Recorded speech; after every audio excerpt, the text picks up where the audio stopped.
আসসালামু আলাইকুম আর বুবকল বদ্দাকল আশা করি ভালো আছেন। গত বছর এই ঠাডা ফাটা গরমের মধ্যে আসছিলাম যে বাংলাদেশের অরুবাড়ির ফাঁক গরমের মধ্যে রান্না বান্না চলতো আসি উদ্দিও ফ্যান চলের এই গরমের মধ্যে ফ্যান উগে লই তারপর রাইনতো আসলাম যে লইট্টা মাছ।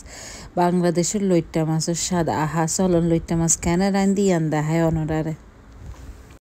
আজ এর লটিয়া ফিশ রান্না, এই লটিয়া ফিশ হইলে আরও পছন্দ আর আব্বারও পছন্দ, ওর জন্য আবার লইট্টা মাছ না হয়। তো আজ লইট্টা মাছ রান্ধি আইন আর পরে রাঁধতে তাই আমি সুন্দর মতো তেল দিয়ে বাংলাদেশের বলে তেল বেশি দিলে রান্না মজা হয়, আর রান্না তেল কম দিলে মজা হবে। পেঁয়াজ দি ফেলাই,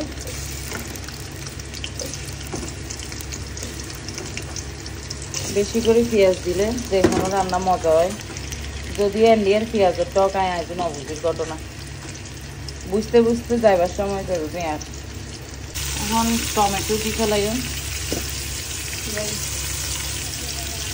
টমেটো দিয়ে তারপরে কাঁচামরিচ দিও। এখন আমরা কাঁচামরিচ দি ফেলাই, যদিও লইট্টা মাছ কাঁচামরিচ বাটা দিয়ে রাঁধবে, বাট আমি কাঁচামরিচ বাটা দিয়ে না রাঁধলো, মায়ের লাল মরিচ দিয়ে রাঁধলো। আর গলা শুনে অন্যরকম বাজ্য বাসের মতো লাগে পারে, আমি আসলে হতা হইতে হইতে গলা গিয়ে আনার ধরে হাড়ি দিয়ে দিই। এখন অন্য মশলা দিয়ে ফেলাই, মরিচের গুঁড়া যে যদি জাল হন এখানে জাল করবো, আর হলুদের গুঁড়া, ধনিয়ার গুঁড়া, এই ফোটার গুঁড়া দিয়ে পরিমাণ মতো ঘষি গিয়ে যায়। আর লইট্টা মাছ দিয়ে ফেলাই, লইট্টা মাছ এনারে সুন্দর করে মশলার পরে লড়ে সারি মিক্স করে ফেলাই।